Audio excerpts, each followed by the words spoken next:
permission to speak. Shadows hide you. I am listening. Our paths converge. So good to see you. Hail to you. Never lose hope.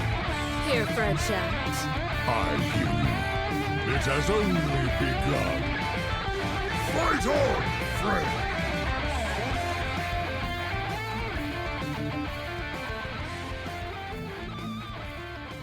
Welcome to episode 493 of Concede, a Hearthstone podcast dedicated to making the competitive side of the game more accessible to you. It is Thursday, April 17th, 2025 in the evening. Coming to you from Teldrassil, California, it's me, Magesa. From Northrend, Massachusetts, we have Wickagood. Hi. And from all around the world, we have you, dear listeners. This week's episode is brought to you by our producers, Number Theory, Koresh, Beef Squatch, David P., Jeremy T., Bottlecap, Scrumpy Monk, The Burger Club, Kirk Regan, Grizzly Bear, May, SSJ5 Goku, and NY Kiwi, and by our patrons of the week, Deck Tech and Wash in the Wind. You can go to patreon.com/coinconcede to get perks like a thank you at the top of the show, early access to new episodes, one-on-one coaching sessions, and to help support the show in the process. If you would like to support the show but cannot do so monetarily, please consider leaving us a 5-star review on your podcast feed of choice, as it always helps other people find the show. And as you might have noticed, I am not Elvis. Unfortunately, Eloise is not feeling well today, so she's taking the day to feel better, get some rest, and we look forward to having her back soon. And I did that in one take. I am pleased with myself. Yay! It's surprisingly difficult to get all the way through.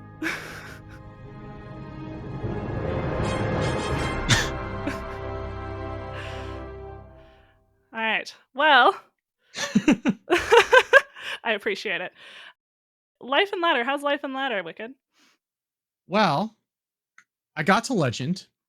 Yay. Nearly in one piece. Which piece we missing? The Sanity is the piece that's missing. Yeah. It was a journey. I didn't really find a deck that I clicked with. I kind of ended up loving the one I'm with when I started playing Drunk Paladin. And I tried a couple of other things. I do not like playing that kind of deck. Certainly not for as many games as I had to in order to get to Legend from 10x. I came in at like 3,200, which was probably better than I expected given the way that the climb went. I bounced off so many final bosses. Like, oh, no. I lost count how many final bosses. Like, I would get there and then I ran into bizarre stuff. I don't know if I was just queuing into like really low like 10x Legend players who were already there, who were just messing around, or if people were just like over it and just trying things to counter what was at the top meta. I ran into I guess the spell mage isn't that weird. I ran into more than one imbue priest, lost to one of them, by the way, which I need to take a break after that one. I'm trying to remember like what else I saw. I mean, definitely some Starship Rogue isn't all that weird either, I guess. I was running into other paladins that were running Cult Neophytes just to counter the mirror. It was an adventure. I think there was some sort of like, oh no, that was a demon hunter. There was a warlock at 1.2 that was, oh no, that was just a regular wheel warlock. It wasn't anything unusual, but it was very frustrating. And also because, I have a little bit of entitlement tilt rather, that was mixed in there. That was basically like, I should be there by now. It's April, what day are we recording? The 17th. I got there last night, to the 16th. Like, it's halfway through the month. I'm not there. Like, what is happening? But I think a lot of it was just that, part of it was that I had a very rough 2 weeks that didn't really have a break. Like, we went from the school play last weekend, like weekend before last, into like Passover this past weekend, which was taking up a lot of the weekend. And I didn't really get much of a break. Like, I took the day off on Monday just to like have some, like, sit quietly, which I ended up having to take like 3 trips out because like our dryer died. We had to buy a new dryer Sunday night. Then we found when we bought the dryer, the guy sold us the wrong plug. So I had to go back to the store to buy another plug on Monday when I was just hoping to just sit here quietly. And then I started sleeving up a commander deck, found the box of sleeves, was missing 10 sleeves. So I had to go back and exchange that, which is like half an hour away, like all in the same day. So anyway, that was all kinds of fun. But it was just like also that I really don't like playing a deck where I don't feel like I can deal with just like one big minion in the way. Like there were multiple warriors that I ran into, multiple Chemspell warriors that would just get a Tortola out on 5 and the game ended. Because like there's nothing there's no removal. Like you can't, like, even if I had Shaladrisil, you can't target it.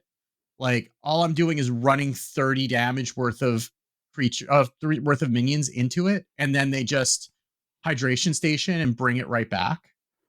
And like, okay, like that. So like multiples of those, like I would inevitably like run into one of those at like a final boss, and then lose another one because I was tilted, get back down to like diamond 1, no stars, and have to build my way back up again. So it took me a while. Yeah, there was a long period where I would hit legend like the 28th every month. Yeah. And every month I'd be like, this month I'm not going to make it. I think I Yeah. only didn't make it like 1 or 2 months since I first hit legend because I play a lot. But yeah, there was a long period where that would happen. But then when you're not used to that, it can get frustrating. Even though, the 10x climb, like, you just have to win quite a few extra games against people at your MMR. And then you have to win 2 in a row to get over the hump. At the right time, you have to win 2 in a row. And that can just be really tricky. Yeah, and even like when I was struggling, like I still had a positive win rate, but the problem is just that like it was whenever I would get to like close to the final boss, it would be like win 1, lose 1, win 1, lose 1, and that doesn't get you over the line.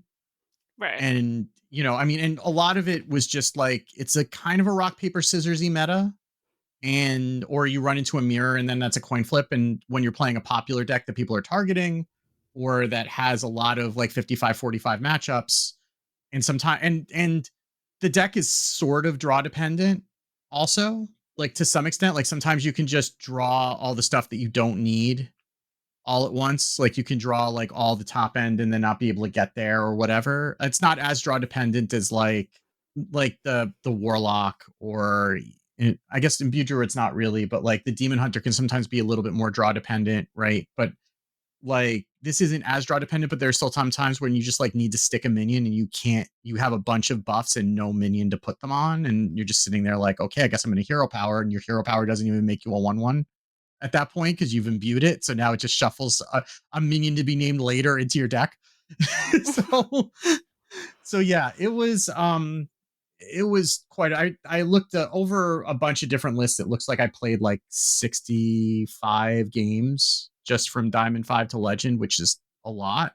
And I got there, but it was I am happy to take a break because I want to play a control deck and I can't, because there's not, even Death Knight is like just getting eviscerated at this point, and there's not really any sort of a viable control deck. So it's like, play any deck you want as long as it's a tempo deck, and that's not like, I can do it. Clearly I did, but it's not what I am looking to do. So yeah, I'll probably take a little bit of a break until the meta shifts a little bit, and then see if there's some sort of at least now that I'm at Legend, I can mess around with silly stuff and try to find something that fits my playstyle a little bit better. For what it's worth, run into a decent number of blood control Death Knights in top 1K, which I think people just really love playing it, right? People are going to play it, but maybe they know something that I don't about it coming back. I don't know. I did lose to one right before the show because they had Husk into Husk. Yeah. And then at one point I thought, well, if they have their other corpse explosion, I'm probably dead, so I'm going to put it all out. I thought they didn't, because I thought they would have played it the previous turn if they did, but no. they were smart enough to hold it until I overcommitted. I'm like, on the one hand, when my opponents do smart stuff, it makes me feel like, well, I'm being matched against them, so that's cool. And on the other hand, it's like, but can you not do it against me? Thanks. Yeah. Clearly, someone Yeah. who's a good control player. I obviously, being more of a tempo deck person in general, have really enjoyed the Drunk Paladin. We're going to be talking a lot more about that soon, so I won't go into too many details now. But even just so, like 2 hours before recording, I posted in the Discord, like, hey, people who play this deck, which is many of you, what are your tips and tricks that we should give people? And Hat comes in with like, well, here's a replay. And I look at it and he's playing a different list with like five cards different than I've been playing, and kind of important 5 cards different. And I realized, like, wait a minute. I have to try this out. So I spent like a frantic 2 hours, like editing the show notes, giving some games on this. It cuts the early minions, which I would have thought was crazy, and the robocallers, which made a more immediate sense to me to cut the robocallers for Libram of Clarity. The idea is it basically tutors your light bots or your Linessa, and it really is like a light bot deck. So it's really focused all in on not necessarily having the early minions unless you get it from the imbue card, but then just really buffing. And except for that one game that I lost versus the Blood Decay, I went 4-1 with it in the time before the show. But we'll talk more about that. Mostly I've gone win one, lose one. Yeah. I can see it just because like the early minions are more important just to be able to target your buffs onto something more so than they are actually like winning you the game a lot of the time. So I can kind of see the logic there, but also it really sucks when you just have like Hand of a Doll and like and a handful of sunscreens and like nothing to put them on. So, Yeah, you do definitely want to find those light bots. It also runs Metal Detector to give you coins and to control the board a little bit more, and then hopefully bridge into the next. But I found myself like tempoing Linessa with 1 coin extra just to have something to put buffs on, and then it was versus Zaremi Priest, and I'm like, you can't clear this. I know you can't clear this. They couldn't clear it. Like, you're a priest. I was raised in this. Like... Exactly. I have actually played surprisingly little of this Zaremi Priest. It's a different deck than my beloved Zaremi Priest. It's an OTK deck. I mean, that's basically what it is. And that's not your style. That's closer to my style, even though that's not really my style either. Right. But because it's not really a control deck either, but it is like an OTK deck where it's just trying to like just stall, play taunts and stall, and then kill you all in one turn. Yeah. That's not your jam usually. It's interesting because it still has to have those early minions, but the early minions are basically to not die in the early game. Like, your way of not dying is to have your own board. And to get Zaremi online, right? Like it's those two things. Yeah. I played 1 game of it with a coaching. We played like 1 game of Wheel Warlock and 1 game of Zaremi Priest because they both went really long. The game of Wheel Warlock, we got like the perfect Wheel Warlock curve. And so I was like, see, this is exactly how this deck is supposed to work. And then Zaremi Priest, Narrowlex was at the very bottom. And we didn't find it with any of the tutors. And like 1 turn sooner, we probably still could have won, but it was a Protoss mage. So we had a time limit. We couldn't just sit there. They were a little slower too in finding their win condition, but not quite as slow as we were, which was unfortunate. I was like, I promise some people seem to have success with this deck, but this is not good advertising for it, and I don't think he played more of it after that. And apparently, according to the Vicious Syndicate report today, it's kind of taken a backseat to some of the other things that are a little bit better. In the meta. I mean, it's basically the triumvirate is like one of the rogues, one of the aggressive rogues, and the Drunk Paladin and the Cliff Dive Demon Hunter. Those are basically the 3 decks. That's kind of the rock, paper, scissors that's going on. And there might be, so like hand buff DK and menagerie DK are kind of sleeper good. I did play a little bit of the hand buff DK, and you can get some silly numbers. I And there's some cute little interactions, like the poison spell on the thing that shoots quills at all the enemies. So Yeah. it will kill everything that it hits, although it can still have the problem where it goes face like 5 times instead of hitting their 1 minion, and you're like, really?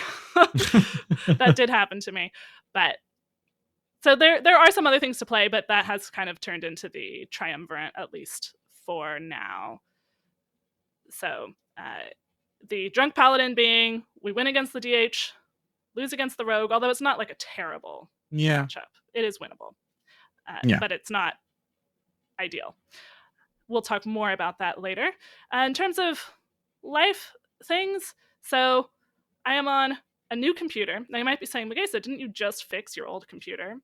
And weren't you so pleased that you got it with AppleCare and it wasn't that expensive? Yes, that is true. But before I realized that I could fix it for $300, my husband and I had been like, what if we got a new computer? This wouldn't be a terrible time for a new computer. Look how shiny the new computers are. So then after we got it fixed, my husband says, we could still get a new computer and we could give the old one away to a good cause, which is a friend of mine who literally just had a baby like a few days ago, which is very exciting.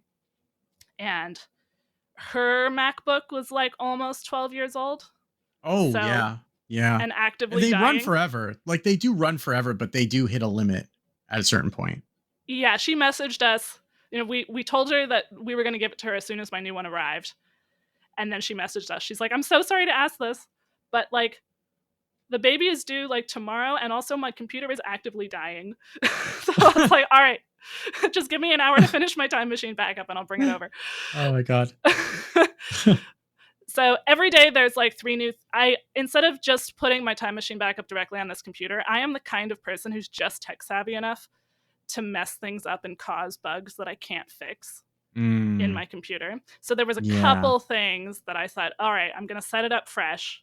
Then I won't copy over the bugs that I don't know what it is from. But that means that every day there's like 3 new things I realized I haven't set up properly. Yeah. Like, oh, I haven't set up the thing that makes it so the scrolling on my mouse it goes the correct way, even though the scrolling on my trackpad is the quote natural scrolling, and normal Apple, you can't set those to be opposite. And that was one of them today. Just endless little things, but eventually it'll be backwards going, and it is a very nice machine. I will say that. Have you tried to launch Baldur's Gate, the new Baldur's Gate update on it yet, though? That's the real question. I had Baldur's Gate on an external SSD and copied that over instead of re-downloading it. But the save files I had to re-download off iCloud. And I thought, how long can this take? Well, a long time when you save a new save file every 5 minutes. Yeah.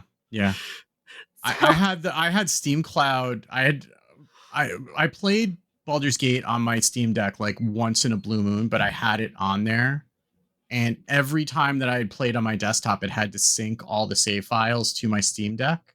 And it took forever before it would let me launch a game because it was just syncing all the Steam Cloud files every single time. And it was brutal. It is so much. I told my husband, and he was completely unsympathetic and just sent me a screenshot of the Google results for save scumming. Oh my God. So I was like, that's just rude. Like I sent him back a gift with, how dare you accuse me of something that I have done. Oh my God. I try not to save scum too much, but also I do save scum. Okay, I'll say this. I try to set it up in good faith so that I'm not planning to save scum. Yeah. But I will save scum if it goes wrong anyway. Yeah. I'm a dirty save scummer because I refuse to have anything go poorly. So, that's okay. And that reminds me, I do need to finish that game probably before PAX East because Larian's going to be back at PAX East again. So I'm looking forward to getting an after photo to go with my before photo with the Baldur's Gate cosplayers. Yes. Because like when PAX East last year was like right before I started the Zep Bound. So I was like 70 pounds heavier. So, or is it 60, 70? I don't remember, but a lot, right? A lot. So I'm looking forward to getting an after picture to be able to say like, oh, here's me and Karlak before, and here's me and Karlak after. Karlak's the same. Well, maybe not. I'm sure it's a different person, but Well, I'm sorry if you're a listener under the age of 18. I'm sure it's the real Carlock. I anyway, sorry. I've been to the backstage at Disney tours where they were they those are like 18 plus, because God forbid anybody talks about what happens when the characters are backstage. Anyone see that? Oh, this is like a real person. Yeah. Oh, did you know that Princess Aurora needs to put on her makeup? Yeah, that's a thing that she has to do. Well, she's not just born that way. Yeah. Just princess makeup is completely natural at all times. Very red lips. That's just how it Yes. goes. It's a natural glow. Yeah. Yes. That's Disney magic for you. Anyway, but we should speaking of princesses, we should probably talk about Hearthstone. I don't know what that has to do with anything, but anyway, but we do have some news, and then we're going to talk about Drunk Paladin, because at least my pain should lead to some of your benefit. So, but before that, let's talk about some news. Gadgets and Gazette always gets the scoop. All right. So before we talk about the news that is happening, we're going to start by talking about the news that isn't happening. So there was an announcement on Tuesday, an upcoming featured schedule update from Nathan, who's the game director. Usually, I want him to be able to have some good announcements, because it seems like, and I understand why he does it, because he wants to let the rest of the team shine, but it seems like we only hear from him when something bad's going to happen.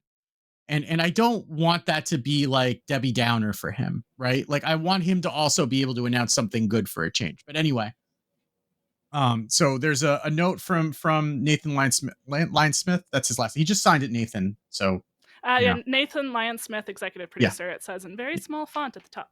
Yeah. So, hello, Hearthstone fans. Soon we'll be heading into patch 32.2, our special 0.2 patch that will include both our new Battleground season and the Into the Emerald Dream mini set, bringing shakeups to our two biggest modes. If you've been following our announcements, you might remember that we previously announced our big arena refresh would be in this patch too. The team is working diligently on that update, and it's coming together nicely, but we feel like the mode could benefit from a little more development time and some breathing room from this already large patch. So we're pushing the arena revamp back one patch into 32.4. To allow us to the focus we want for Arena, we're also moving Pets out one patch into 33.0. I'm looking forward to showing you more about Arena and Pets soon. So this is probably fine, because expecting Arena to get attention when both a mini set and a new Battleground season are launching at the same time, even if it was completely cooked. Well, cooked is the wrong word, as the kids would say. Even if it was completely done, right? I think that there's no way it would get attention, as opposed to in a 0.4 patch where, yeah, there's going to be like one new card for standard. There will probably be some minor Battlegrounds changes, but like that's going to be the big thing right before not rotation, but right before a new expansion comes out. So, and also, we're going to want to play Arena right before the new expansion comes out, because we get to play with the new the new cards in Arena first, usually outside of the pre-release brawl. So yeah, I think this makes a lot of sense. And also selfishly, this keeps us from having to have like a 3-hour episode patch launches. You're optimistic. 3 hours. That's like, that's if it's a minor refresh, it will be a 3-hour episode. That's true. Maybe we can have like a whole episode about Arena or something. I don't know. We'll find out. We don't know what it is yet, but it makes sense. It is disappointing, I think, for people who are really looking forward to it, but we've been waiting for it for a while, and hopefully this will give it some time to shine. And so I think that makes sense. And it's also a good reminder that we're having the new Battleground season and the mini set in the same patch, which is coming up pretty soon. Yeah. So speaking of the new Battleground season, we found out about that today. So the new Battleground season 10 is called Second Nature. It's going to be, again, as often the seasons are, themed like Into the Emerald Dream. This is going to be, so sometimes we get new Battleground seasons that are introduce new mechanics, and sometimes we get new Battleground seasons that are primarily minion pool refreshes. And this is the latter. So they are bringing trinkets back. So anomalies are going to be removed from the tavern, and turn lengths will be temporarily lengthened. They do that at the beginning of every new season to get you used to the new minions in the pool and whatnot. Trinkets will be coming back. As a reminder, you get offered one on turn 6 and one on turn 9. You get 4 to choose from. They have gold costs. They change the way that you're going to play the game from that point. The trinket system has been adjusted for their return, so you're going to more frequently get trinkets for your most common minion type. So you're going to want to plan your board ahead of time to kind of commit to something. It may not be what you want, but commit to something by turn 6 so that you get offered a trinket that will benefit you. And there are 100 plus new trinkets to go alongside 100 plus returning trinkets. That's a lot of trinkets. That is a lot of trinkets. Yeah. We also are getting 2 new heroes. Forest Lord, not Frost Lord, that's different. Forest Lord Cenarius has a 3 mana hero power that says increase your maximum gold by 1, which is, Druid mana sheets seems appropriate. And Buttons has a passive that on turn 8 he chooses another greater trinket to buy. So Buttons is just going to be full of buttons. Buttons is a collector. Yeah, I mean sense. he's getting souvenirs, and he has a lot of people that he wants to bring things back for. So, that's what he does. There'll be a big minion refresh, 75 new and returning minions and tavern spells, alongside a whole bunch of new ones. There will be reveals throughout the week. Follow your favorite Battlegrounds streamer for more information there. You can also check in the Battlegrounds card library to see when that's going to be announced. A big quality of life improvement that I've wanted for a while personally, as somebody who is an occasional Battlegrounds enjoyer, but not enough to remember what any minion type any minion belongs to. They are introducing minion frames into Battlegrounds. So now each minion type will have a class card frame that it will be associated with. So elementals will get a mage card frame. Pirates will get a rogue card frame. They'll tell us about the rest. If there's a dual class, it'll get half and half, like a dual class card, or dual type rather. It'll get a dual class frame. So that'll at least, like, if you are in elementals and you just want to buy every elemental you can find, all you need to do is look for the mage card frame. This is also going to replace some of the, I don't know how much this happens anymore, but there was a very small number of Battlegrounds minions that were just constructed cards, more especially in the early days, and those still had, like, if they were class cards, like one of the Annoyos, like Annoyo module, would have a Paladin class card or class frame for no reason other than the fact that it happened to be a Paladin card. So now that'll be, it'll be whatever the mech frame is. Maybe that ends up being Paladin and they don't have to change it. I don't know how things work. But so that's just, as somebody who doesn't follow this closely, at least if you know what the minion types correspond to, then at least you can visually just look and it'll save you a lot of time if you're just especially something like, one of the types where you just want to buy all the things and it doesn't matter what they are. There will be an early access event with drops, on April 25th.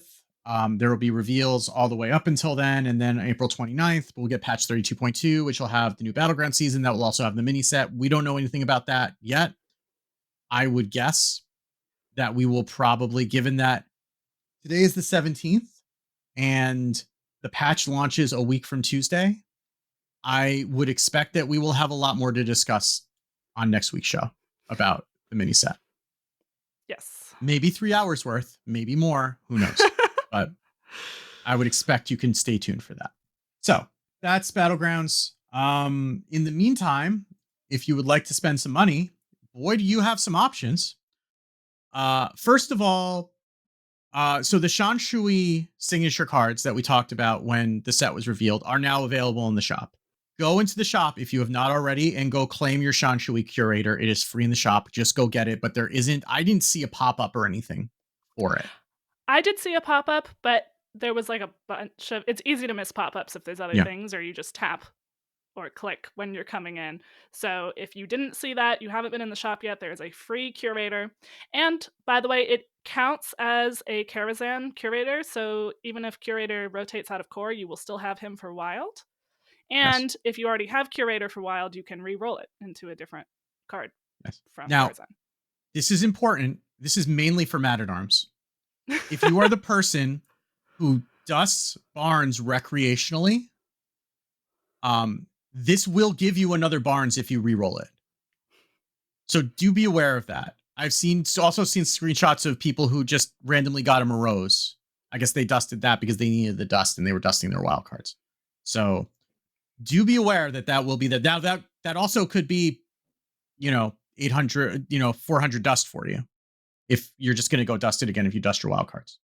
So, that's something to be aware of. But yeah, do go get that. If you are a priest enjoyer like myself and my co-host, the Tyrande signature is there. I did buy this one. It's $35 USD or 3,500 runestones. It comes with 2 priest packs. It hurt because Tyrande is not currently playable, but I trust that she will be. So I have Team 5, if you're listening, I am trusting you that I'm going to get to play this Tyrande because I spent good money on it. Deck Tech specifically, because he was the one who was telling me about it and he sold me on it. So I'm trusting that I'm going to get to play this Tyrande in Constructed. Don't let me down. I believe in you. We can do this together. So there's also a Shanshui Narrowlex if you want to go all in on the that is playable right now in Zarimi Priest, so you can play that right now if you want to. It's the same price with 2 standard packs, or you can buy a bundle with both of them for $60 USD or 6,000 runestones. So that is a $10 discount if you want to get them both. So if you are going to get them both, you should get the bundle. If and if you're not sure, then you might want to think about that because it is going to cost you an extra $10 if you end up buying one and then decide you want to buy the other. But that's there. I am very excited about eventually getting to play that Tyrande because it is very pretty. It is very pretty. I might do like the press site has full art for all of these cards, by the way. If you search for the Blizzard Hearthstone press site, you can find full art. And so it should have the Shanshui Tyrande full art. And so if you just want that like as a wallpaper on your phone or to make a print of it or something, it is available there.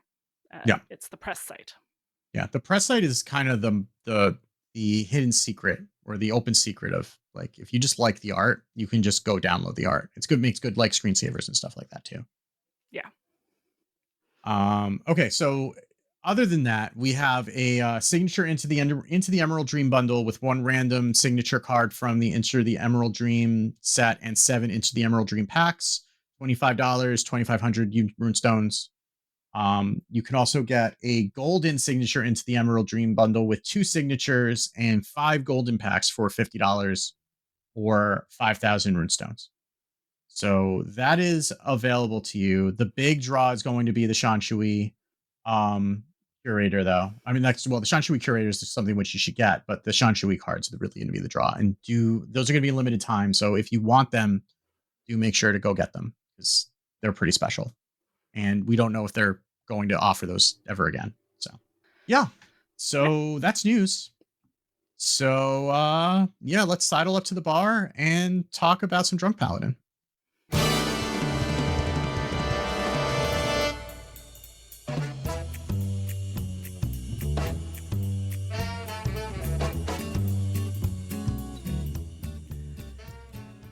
All right. So we already started talking about this deck a little bit, but we're going to go into much more depth on what is currently one of, if not the top, depending on exactly which pocket meta you're in, decks in the game. So probably, hopefully, this will still be true, at least until mini set. It could be that the meta will respond more to it. It does have counters, particularly Rogue, but it is a very good deck. And if you enjoy tempo decks or kind of swingy tempo decks, it's not so much just a snowball aggro deck. You can do that, especially if you're playing the sort of typical version with Vicious Slither Spear and Righteous Protector and you get them early. But it's also really kind of a swing deck with the Light Bots and Sea Shanty. And then you have a backup plan of Ursol and Shaladrisil.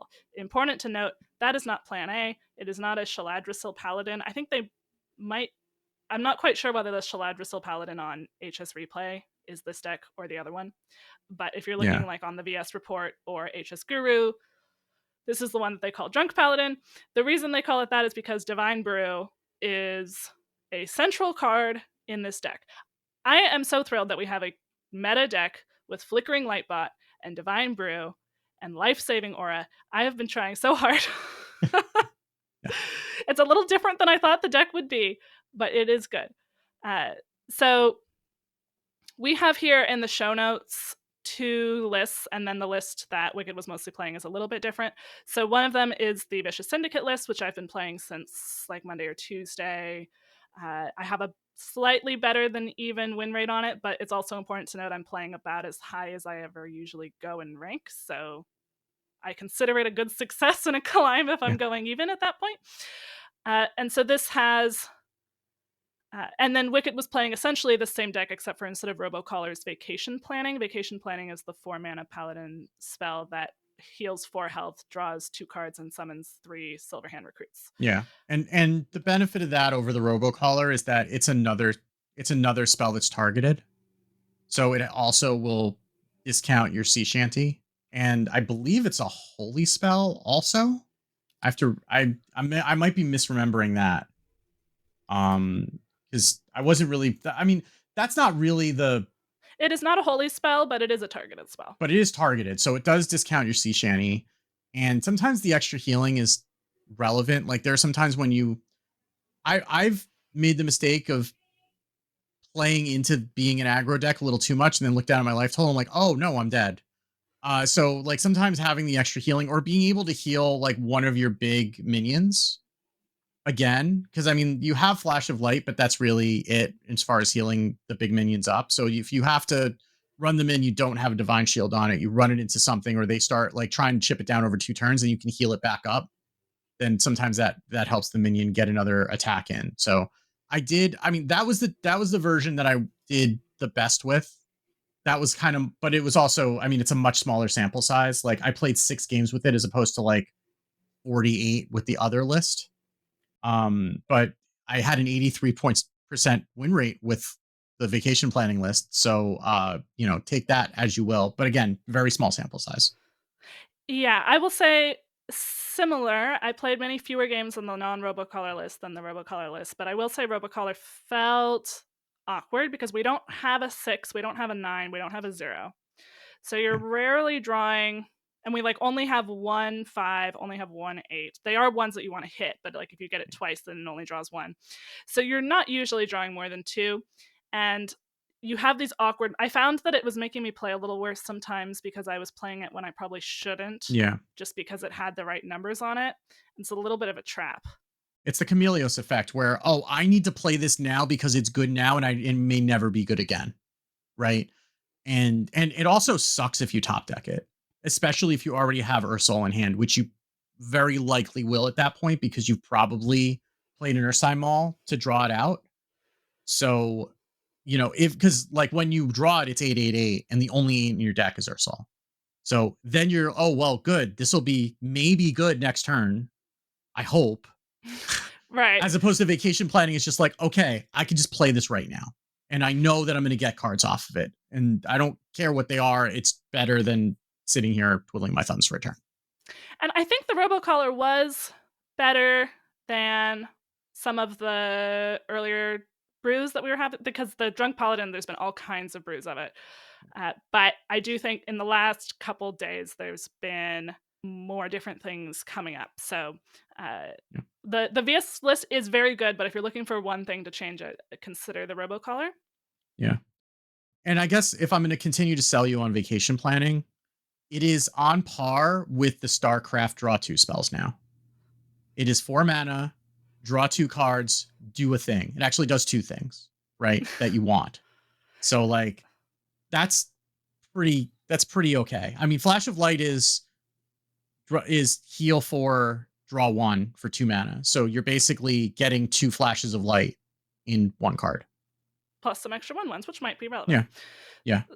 which you can then put your buffs on, right? So like that's not nothing sometimes. Or, you know, or tank shots from ball hogs, or give less healing to leeches, like whatever. Like there are uses for having 1/1s on board against the decks that are in this meta right now. Yeah. And the rest of the cards that you have in this, we're definitely still running Linessa because she is very good. It's not a Linessa OTK deck, but she can do that. Yeah. Or I had a game earlier today, it was a mirror, where I was like, there's no way they deal with this board because they don't have the only AoE, which is Saladricel, online yet. And they were like, well, if I just play Linessa and then 5 million other cards, then I can clear your board anyway. I was like, well, I guess that works. Yeah, and my like second game with the deck, I was playing against a Death Knight, and they just been keeping me in check all game, and I got Ursel into Shaladricel. I was just sitting there like, how am I going to win this game? I'm like, oh, I've got Linessa, and I'm just going to sit here and collect Awakenings. And then I just waited until I drew into an O manager. I'm like, okay, there's my mana. Because you need one more mana to be able to play all 3 Awakenings. And I just ended up hitting them with whatever I could incidentally as I was going along. And then I just went, okay, Linessa, O manager, Awakening, and they died. 34. That is a lot, even for a Death Knight. Yeah. Yes. And she can give buffs. You can even, I had a win with Linessa and the Divine Brews. Your old-fashioned. Yep. We don't have a Wind Fury weapon, but that's fine. It can still be a decent amount of damage. The Holy Glow Sticks can be a decent amount of healing. With Vicious Slither Spear, if you're flinging a lot of spells, the Vicious Slither Spear is also getting really big at the same time. Sometimes you can fill your board with Sea Shanty if you've done that enough. Like, you probably should have played Sea Shanty by that point. But if you were really aggressive with targeting things and didn't need the Sea Shanty because you had the minions that you had on board weren't dying and you didn't want to overcommit, then sometimes you can just go Linessa into Sea Shanty and get 2 of them if you have it 2 or less.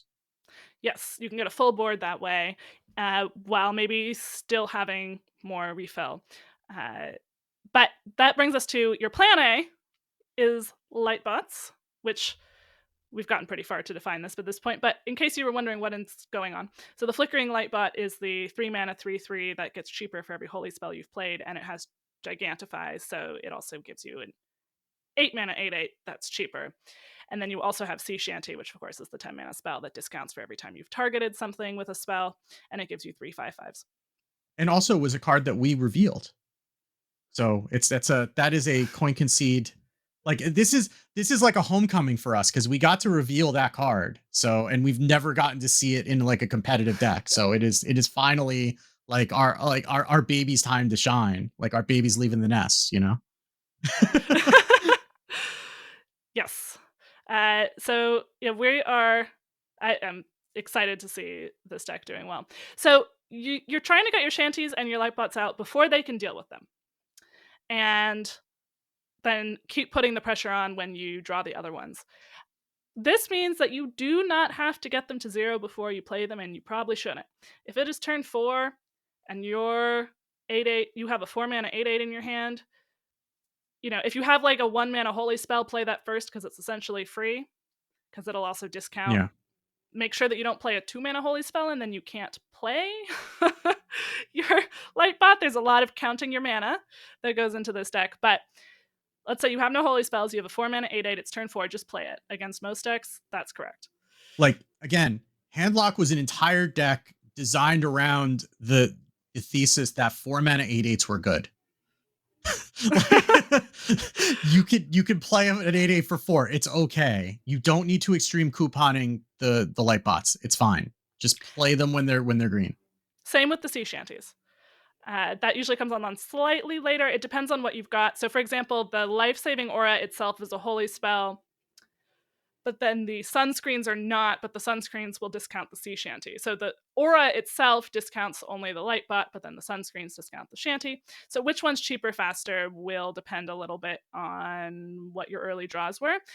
And if you have both, you can think about which one do I want to tempo out first against this deck. Usually it's easier to get the Lightbot out first, but the Shanty does represent just more stats. And often you can get both of them. Often I'll get like 2 light bots out on 5. I couldn't quite get one on 4, but then I have some holy spells in hand and I play them, and 3 holy spells, and now the light bots are both 1 mana or something like that.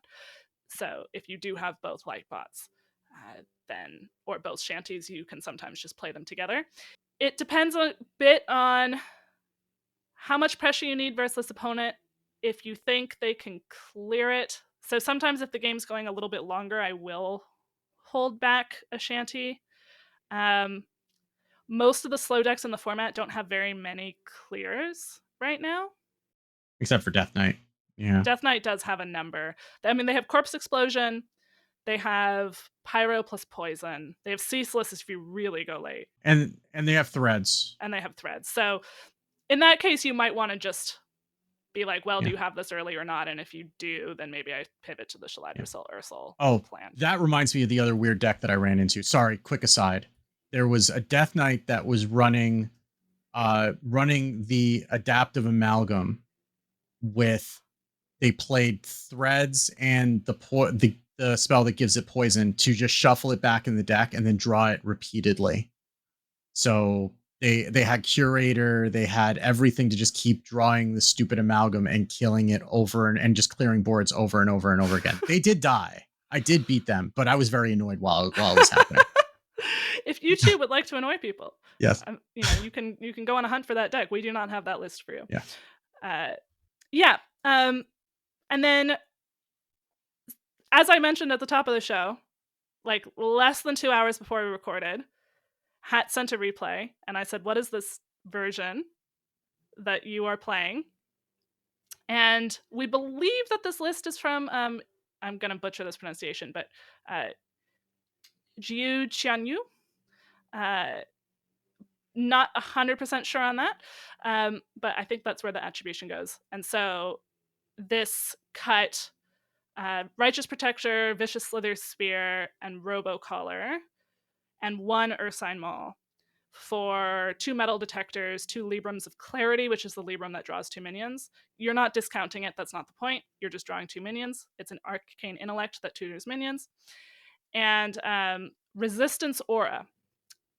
There's also been some people who are running Cult Neophyte. This is mostly for the mirror. If you play a Resistance Aura on 2 against another Paladin, they can't do anything. It's also good against Rogue, because Rogue is running Shadow Steps. They're running the spell that bounces the minion and leaves a 4/4 behind. They're doing prep things. So this is also good against that deck as well. So it's not just for the Paladin, but it's very good against the Paladin. And Rogue is our worst matchup, or at least our worst common matchup. And so I think it is the worst matchup in general. But if it's not the worst, it's up there. Yeah, it's up there. So Rogue is not something we love to see. Again, it's winnable, but it's a bad matchup. And so anything that can help us against Rogue is helpful. The reason why Resistance Aura over Cult Neophyte here is because we really want Libram of Clarity to draw us Lightbots. And, we still are running Ursol and Lanessa because they're really important, but otherwise it's going to draw you Lightbots. So you are very likely to draw at least 1 Lightbot this way. And that's good because it's really a Lightbot deck. Also, Resistance Aura is a holy spell. And Resistance Aura is a holy spell, so it discounts that. And also Libram of Clarity is a holy spell. Yeah. So those are both discounters for the Lightbots. You draw the Lightbot, it is cheaper. You Resistance Aura, you're not just slowing your opponent down, you're furthering your own game plan. I was a little bit skeptical about this, but I did play 5 games with it before the show, and I went 4-1, as I think I mentioned, and it felt pretty good. We do still have Aegis of Light, which is the new card that imbues your hero power and summons a 1/1, or not a 1/1, a 1-drop with Taunt to potentially give something for your early buffs, but otherwise you're just trying to get the Lightbot and then buff that. Or, worst case scenario, use your hero power. I didn't have to do that in the games that I played, but it does mean you're really trying to go in the mulligan, I think, for the Lightbot, and you might keep Clarity. Yeah, Aegis of Light is also will give you a minion, so that's also an acceptable keep. You probably prioritize Aegis of Light a little bit more in the mulligan in this version. than you would in the other version where you'd rather Yeah. have a Slither or Yeah. Righteous Protector. Yeah. Because you do want to not just have buff spells in your hand. And then Dragon Skill Armaments. So we're also running that. That's the other new card that draws a spell that started in your deck and a spell that didn't. You do not have to have imbued your hero power and used your hero power to play this card. It is fine to play it as cycle. It's also a holy spell. If you have imbued your hero power and you need a little more draw, then your hero power plus Dragon Skill Armaments is basically an arcane intellect that also summons you a one cost dragon, which is often a amalgam that will keep any buffs. That has been relevant like one time, but it was relevant one time. But you can't give it poison, so what's the point, really? I mean, I know. And the Divine Shield doesn't really help, but you can give it some stats. You can do that. And it will activate like Holy Glow Sticks and stuff like that. A lot of the difficulty of this deck, I think, is, especially if you're playing the version with like Slither and Righteous Protector, you're trying to keep your minions alive by, like, it's less a snowball deck we're going face and more like, I'm trying to go face if I can, but really just make my board awkward to clear for my opponent. It really rewards knowing what your opponent can do in the early game.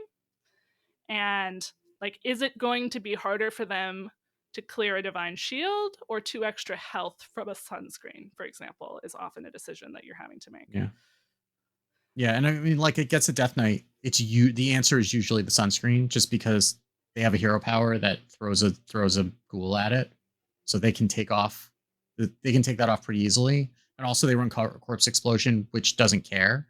But then again, and even if they're using like the Wild Pyro poison spell combo, like they can just throw one more spell into that mix to clear off the Divine Shield before the poison goes off. So, but like that's also why, like, if I have a Slither Spear, I like and a Life Saving Aura, I like playing Life Saving Aura on 1 into Slither Spear Sunscreen on 2, because it just makes it much more likely that the Slither Spear is going to live, because it's got 5 health and it is very hard for most decks to clear a 5 health minion on turn 2.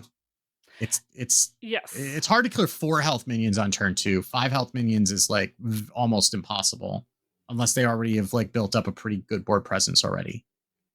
Yeah, Life Saving Aura, most of the time, if that's in your hand, you should play it on 1.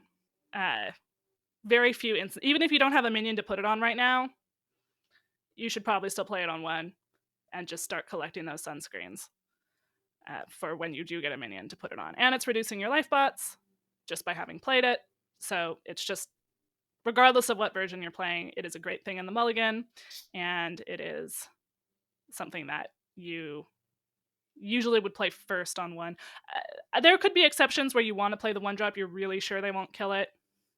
And you have a different buff that you want to play on 2. But have a good reason not to play Life Saving Aura on 1, I guess is my point there. Yeah, like you would have to really want to play Hand of a Doll, I think. Or you can play it on 1, you know they're not going to clear it, and you've got another 1 cost buff, and you can just play the Life Saving Aura. But like the sunscreens are so good because they give the +2 health, and that just makes it so hard to get rid of early. And really just like sometimes the difference between getting to hit with one of those minions once versus twice, or twice versus 3 times, is the difference between winning and losing with this deck. Yes. Generally, we want to win earlier. So more times hitting. It's a balance. I think it is a tricky deck to play in a sense, because it really is a balance of, we need to keep our minions alive, but we also need to be hitting face. If you do trade with a minion, try to give it like a Divine Shield first to have like the health on your minions is really important. Especially most decks have damage-based removal. Death Knight's kind of the exception. And so the health on the minions matters. Even in Death Knight, if they have high health, that can make threads awkward. They might not have enough corpses for Corpse Explosion. So, or sometimes they could just run a whole bunch of like idiots into it, like the 2/1 rusher and like the hero power sometimes can trade it off, right? So like, just, I mean, the other thing, either give it Divine Shield or heal it up with a Flash of Light afterwards, right? That's the other thing that you can do. Flash of Light doesn't have to heal your face. It can heal your minions. So you could just like trade in and then Flash of Light it after you trade to keep the health high. But keeping the health on the minions high is really important, just to make them as hard as possible. And sometimes having a couple of high health minions. Now, again, this doesn't mean that you need to wait on your light bots for them to be 0 because you want to get 2 8/8s down at the same time. That's not what we're saying. Like, play the light bots. But if you can get like a sea shanty down and 1 light bot, that's probably enough, but that might make it awkward, or if you can just like keep buffing. Generally, you're going to pick like 1 champion on the board who you're just going to keep throwing all the buffs onto, because there isn't a lot of good single target removal. I did run into a blood death knight that was running asphyxiates that took me by surprise, but that's very unusual.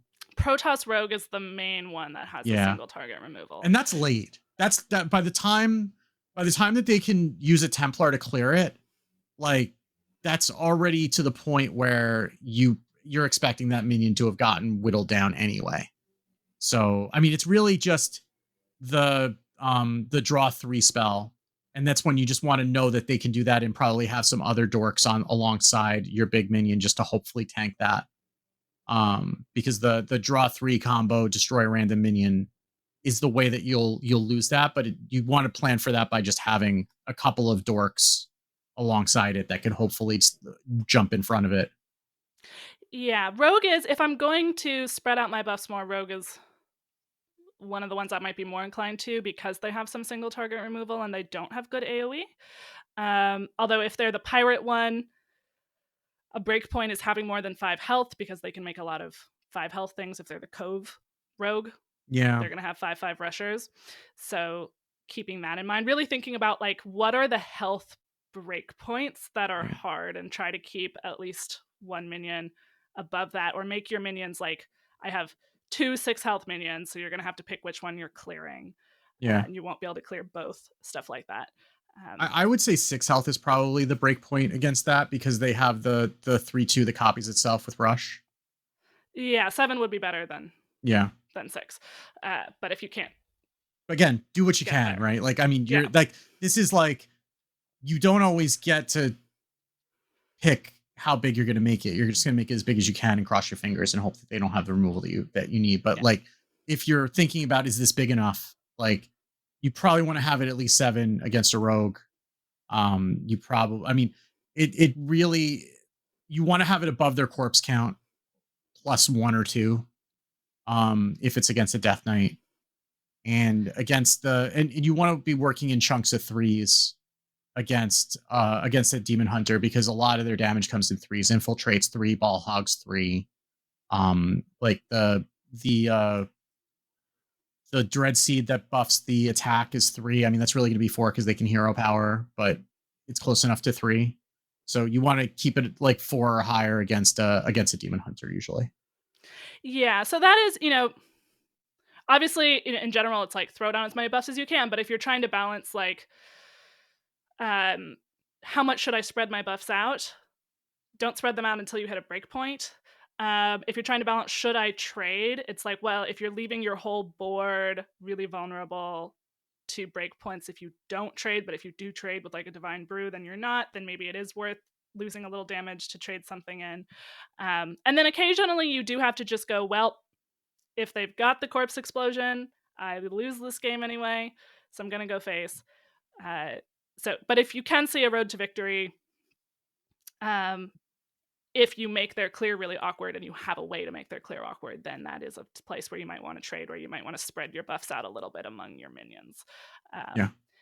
But also look at your life total before you decide if you're going to trade or not, because you might just be dead. And it is very easy to get into the habit of just like going face and letting the chips fall where they may. And it is very easy to look like, oh, I'm at 16 and they have 12 attack on board, I'm probably dead. Right. So like, that's the point where you might just need to take 1 trade just to bring that damage down a little bit, and then send the rest phase. But you are not the pure aggressor all the time. And sometimes you can just take some incidental damage just along the way from some of these things, and then not realize that your life total is dipping down below a point where you're just in danger. Yeah, you do need to keep a track. Am I about to die? And is there a way I can not be about to die if they have certain things? If you are not quite within lethal range and you can put them within lethal range, you're forcing them to trade for you. So that can be a consideration. Sometimes putting the pressure on them make them be on the back foot. But if you're in lethal range yourself already, or they're going to have an efficient clear, then yeah, you should probably protect your own life total.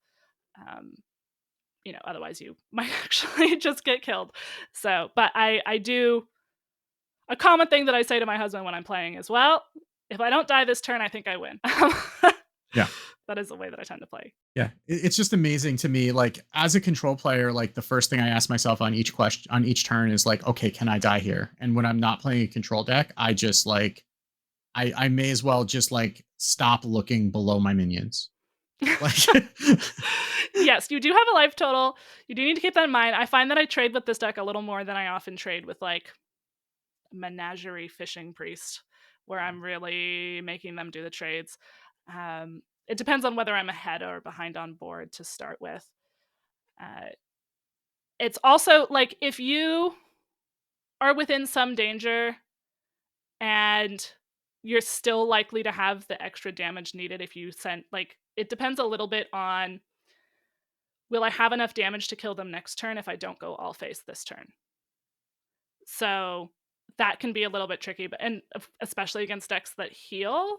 So if you're against like a demon hunter, you probably do want to send a bunch face if they have a good opportunity to heal up. But if you're against a rogue, then it might be worth saying like, well, they probably can't heal very much. I don't know. Do they have any healing at all in rogue? I don't know. You can actually set up some. I just ignore lethals. rogue lists entirely because I don't want to deal. I don't even want to know what they're doing. I just don't care. You can. They have like a tiny bit of armor if they're Protoss with Artanis, but there's really not a lot there. So you can think about 2-turn lethals against rogue, and you can think about like, okay, it might be worth protecting my own face if I'm very likely to still have the damage next turn, even if they clear some of this. Yeah. But against Demon Hunter, the other thing to consider is like if you're attacking them, are you doing more damage than they're just going to heal up anyway? Especially if they're at full. Like if they're at full and they have a ball hog, like you probably should trade off the ball hog, because if you swing at them like with the weapon for 4 and then they trade and then they attack you with the ball hog and then kill it off and then you've taken, and then they've healed 6, like you just wasted an attack. You may as well have just killed the ball hog at that point. Yes. And that's true in general so don't be afraid of your opponent healing if they're already at full health. Sounds obvious, but it can be easy to forget. And that's something that like I would say to players when we were playing Overzealous Healer on 1 and didn't have a spell. It's like, they're already at full already. Yeah. If they kill it right away, it doesn't matter. We don't care that they got the healing. So this is from the other direction. The ball hog's healing doesn't matter if they're already at full, so clear it. But I know we're saying a lot of like, well, this, well, that. I think that's part of what makes this deck hard to play. But in general, what you're trying to do, go face as much as you can while keeping an eye on denying them really good value trades or letting them kill you. And buff your minions as much as you can, but not so much that you're not getting down your light bots and your shanties as soon as possible. Because like plan A, get your light bots and your shanties down as soon as possible. Count your mana on that. Sometimes you want to, like, instead of floating a mana, coin a flash of light so that you'll be able to get your light bot down next turn, whereas if you didn't do that, you wouldn't be able to get your light bot down next turn. And you should be using the coin pretty aggressively in this deck too. Like generally, I mean, again, count your mana, but like I find that I coin things out when I normally wouldn't, because I'm not living for tomorrow a lot of the time with this deck, right? So like I'll find myself just coining out like another brew or something like that. Like that in another deck wouldn't matter, but like sometimes that 1 mana discount will make the difference on the following turn, and that could be relevant. So like I kind of get a little bit reckless with my coin usage, but you're going to get more coins anyway, and playing the spells early is better than not being able to do the expensive things a little bit later. The only time I might save, well, okay, 2 reasons I might save a coin. First of all, never coin something out if it means you don't have a good play next turn. Yes. That's just a general rule. But if you do have a good play this turn and next turn, then like probably go for it. Or you don't have a good play next turn either way. Right. Or That's you the don't other have a that's the good other play side. next turn either way. That's true. If you have Lanessa like in hand and you know what your Lanessa turn's going to be, like next turn or maybe the turn after, then you might want to save the coin for her. But if you're just like, well, she's in my deck and I save them for her and as a general practice, that's probably not correct. Yeah. It's only if you have like a very specific plan, not a plan for a plan. Yeah. Yeah, I think in general, like one of the things that helped me get better with this deck was not being precious with what I was going to be doing with Lanessa. Like, at first I was just like, well, Lanessa is for the Shaladrosel. And it's like, no, just, you can just get value, like get value out of her to be sure. But like, just Lanessa-ing a couple of sunscreens sometimes just gives her a big enough butt that she's not going away. Right. Again, it depends on the deck, but or getting a couple of extra, like multiplying the divine brews is sometimes relevant just to get more of that and then be able to do more damage that way. Like there are a lot of uses for Lanessa, and if you don't like tunnel on Lanessa is for like corrupted nightmare and corrupted awakening, then you'll find your win rate going up with this deck, I think. Absolutely. Yeah, you're really only saving her for that if you have already really run out of stuff and you know that's your only way out. Otherwise, don't save her for that. Play her as soon as you have something good to do with her. And don't save all your other cards for her if they're going to do something good now. You can use an O manager to kill something with 2 health and then coin out another, then coin out a divine brew, and then you have made all of your cheap things, all of your discounting things cheaper, and you cleared something off the board, and like that's fine. That is plenty good enough most of the time. So we're not quite a snowball aggro deck, but we're closer to that than other stuff. We're not really a combo OTK deck most of the time. Definitely not a control deck. So pressure and proactivity are your friends in this deck. Speaking of Saladrosel, I have seen some arguments, some people cutting Ursul Saladrosel. It's possible that does improve your plan a little bit. I will say for me, the Shaladrosel and Ursul give you an out in a lot of games. Like I've had it win me a lot of games. Yeah. I think it looks a little worse in the stats, and because you don't tend to play it in your best games, you only play it in games that are going on to your plan B. Yeah, this is the spreading plague argument, right? Where where spreading plague didn't need to be at nerf from 5 to 6 mana because the played win rate was low or whatever, or the drawn win rate, whatever it was low because you were only playing it when you were already losing, right? But yeah, like sometimes just getting those big minions down out of the corrupted Shaladrosel is just like sometimes you just need those, right? Like there are some decks that will be able to like have a lot of removal, but their removal is not infinite. And having 6 more minions for them to chew through is sometimes enough to be able to get you over the line, or at least like distract them from being able to do anything while you're setting up some sort of a kill. And sometimes you just need the big dragon to live once, right? Oh yeah. And then that's sometimes enough. But do remember that when you're doing that, you cannot play the nightmare on the elusive minion. That is important. You also cannot play Divine Brew on your face when you have the elusive minion out. Yes. You'll feel silly. Your opponent will see the arrow go to your face and then stop and then pull back. And don't worry, if you do it, I've done it. It's a rite of passage with this deck. I've done it too, and I've been very confused. I'm like, oh, yeah, I'm dumb. Okay, cool. We can't do that. But I did have a game versus a Death Knight today this morning where I just kind of meted out I had put out my light bots, got cleared, put out my shanties, got cleared. They had a little too much health for the awakening to kill them. So I said, well, I've got like 3 big dragons and some elusive people. If they can't clear one of them, then they die. Because I was just able to keep them just low enough that like one of them living was enough, and it was enough, and then I had to go run to work because that game went long. You can take the girl out of Zarimi, but you can't take Zarimi out of the girl. So yeah. Exactly. So, the other thing for the Saladrisil Ursel is, for me, even if someone could prove to me, and maybe they can, that Saladrisil and Ursel, it's costing me a percentage, I don't care. I want to have a plan B. Yeah. Aggressive decks that have a plan B just feel better to play. Yeah. So And sometimes you just need the 5 damage clear on the opponent's board to be able to get through with the rest of your damage, right? Like there is not a lot of removal in this deck.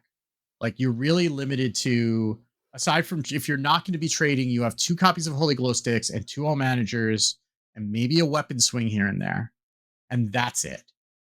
You are not clearing a big board ever with this deck outside of Corrupted Awakening. that's part of why you do need to make sure the early board doesn't get out of control and trade a little bit if necessary, especially in the mirror. And if you also in the mirror know that most of the time, if you go wide, they can't deal with it. Yeah. Yeah, like getting ahead on board is the way you win the mirror. It's if you can get ahead on board and then make something, because they're not clearing your stuff. They're just not. They might clear one thing if they have a Holy Glow Sticks, right? So think about, can they clear my first minion? But yeah, if you get 2 minions, or you just get something out of range of Holy Glow Sticks and they're off the board, then barring some real shenanigans with Lanessa, like happened to me, they're probably not clearing your board. Yeah, I mean they could put something together with Lanessa, but that's pretty much their only option if it's early. If it's before Ursol time, then yeah. Yeah, and Ursul's hard to play in the mirror because usually by that point, if you play Ursul, then you just die that turn. Yeah. He doesn't have taunt. He doesn't do anything. He just puts that out there, and then the Shaladrisil, it's going to take a whole turn to get back to you. Yeah. You can, by the way, you can play Shaladrisil without Ursul if you have a very specific thing that you're doing with it, right? Sometimes you just need the Nightmare and the Sap. Just remember that if you're doing that, the Awakenings will hit you too. Yes. Attack first, then Awakenings, if you can, if they don't have taunts in the way. Sap the taunt, then attack, then Awakenings. Yeah. Don't get. And if you are doing Ursol, if you're doing Ursol, you want to make sure you have hand space. It will get one more card out of your deck out of your hand, because the Shaladrisil will disappear from your hand when it turns into an aura. But you need to not just have hand space for that turn, but then you need to have a plan for how you're going to empty your hand for the following turn. And you don't always have targets for everything. Like if you can't get a minion down, you may not be able to, or you may not want to Nightmare something, or you may not be able to Nightmare something. You may not have something to dream in, right? Like if you're paying 4 mana for the dragon, that's a lot. So you just keep in mind that you're going to have to dump your hand the following turn too, and be prepared for that. And I will say so you really don't want to miss stuff off the dream if you can help it, because it's just science that it's always the worst thing that you don't get. That's just how it works. Of course, it's not really how it works, but it feels like that's how it works. If you, at that point in the game, though, it's usually okay to burn something off your deck if you have to, because you usually have the stuff that you wanted already. Yeah. So. The only thing is, if you're really going for like the 30 damage plan, you may want to be sure not to burn like the Old Manager. That might be the only thing. Right. Unless there's something specifically that you still need. Yeah. And you can't get down to 9 cards. You can't get down to 4 cards before it gives you 5. You can only get down to 5 cards before it gives you 5. Like, oh well. Yeah, but at that point, the rest of your deck probably doesn't matter at that point. Exactly. But you don't want to lose. You don't want to have like 6 cards in hand and then miss on an Awakening or a Nightmare that you need. That would be more of the concern. Like if you end up at exactly 10, that's better than ending up with more than 5, or ending the turn with more than 5 cards in hand and then losing some of the dream cards. Yeah. So sometimes I'll wait a little on Shalad. There's a lot of planning ahead in this deck. Yeah. Is really the overall point. But I think we've covered a lot with it, including a lot of the different matchups, and as usual, like how aggressive you're trading also like depends on who you're fighting. If you're facing somebody really aggressive, you're probably going to trade more than if you're facing somebody slow. Yeah, but I mean that's aggro 101, right? Like if you're in an aggro mirror, you're trading until you earn the right to go face. That's aggro 101 basically. But then once you start going face, you want to be going face. You want to put them on the back foot so that they now have to do all the trades for you, and at that point you go face. So, all right, but I think that will do it. So that's going to do it. So we've got many folks who'd like to thank. Check out our thanks section on the website at concede.com, where you can also find our contact info, our show notes, and our Patreon information. You can monetarily support our show at patreon.com/coinconcede. Join us every week live by following us on Twitch at twitch.coinconcede.com. Join our community chats and our Discord at discord.coinconcede.com, and write into our email at coinconcede@gmail.com. Follow us on Bloom Sky at CoinConcede, and if you would like some CC swag, head on over to our shop at shop.coinconcede.com. And I guess we can start Coin Concedes by, I think we both are going to Coin Concede to Edel and hope she gets better quickly and hope that whatever she's dealing with is not too serious and she's over it. And back telling us about what new Death Knight brew she's come up with that's going to terrorize people by next week. Yes. And helping us evaluate, hopefully we'll have seen, I imagine we'll have seen some stuff from the mini set yet. We don't know exactly when that will be announced, but yes, so please feel better, and I'm glad that she took the time to make sure that she'll feel better. Other coin concedes that I have, World 8 is now the new host, along with Zacho, on the Vicious Syndicate podcast, which is really exciting and well-deserved. He's a very knowledgeable and active member of our community and of the Vicious Syndicate community, so congratulations on that. And so that is, I don't know if I had mentioned World 8 in this particular episode until now, but there you go. Well, I mean, you have, so, take your drink. Well, we've been talking about drunk Paladin, so we couldn't give the listeners an opportunity, not give the listeners an opportunity to drink. Yes, there's your drinking game here. Yeah, it's very exciting. And, I definitely understand the new host jitters and feeling like you have big shoes to fill, but I know that he will do and is already doing a great job with that. We'll also coin concede to community member Stick-A-Wish for finishing in the top 4 in the EU Open qualifiers. Out of 448 people, top 4 is pretty damn good. And so he'll have an opportunity to play another qualifier to maybe get into the Masters Tour. Also coin concede to Hat for giving me another list to talk about right before the show. I would not have found it otherwise. That's what Hat does. Some things don't change.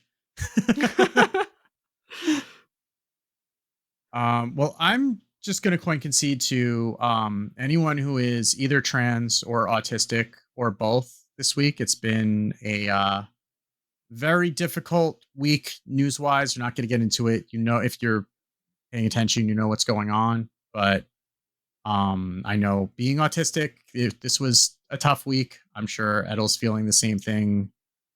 Being trans with what was, that's not affecting her directly what's going on in the UK, but it's not helping. And but trans rights are human rights, and if you're autistic, you are valued and you are a valuable member of society. And we'll just keep saying that and hope things will start to get better sometime, hopefully, maybe before 3.5 years from now. But whatever happens.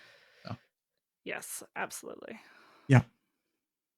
But yeah, so that's going to do it for this week. So until next time, keep calm and drink responsibly. And if you see us on ladder, coin concede. Coin concede.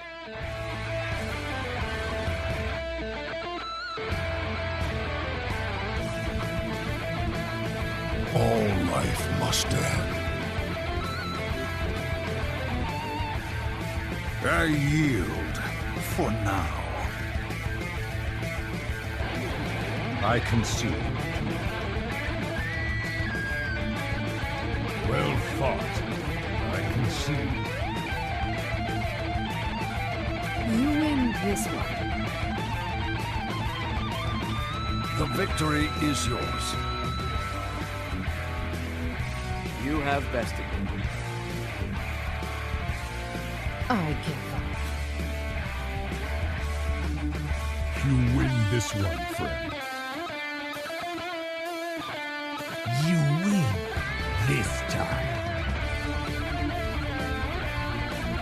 I choose death.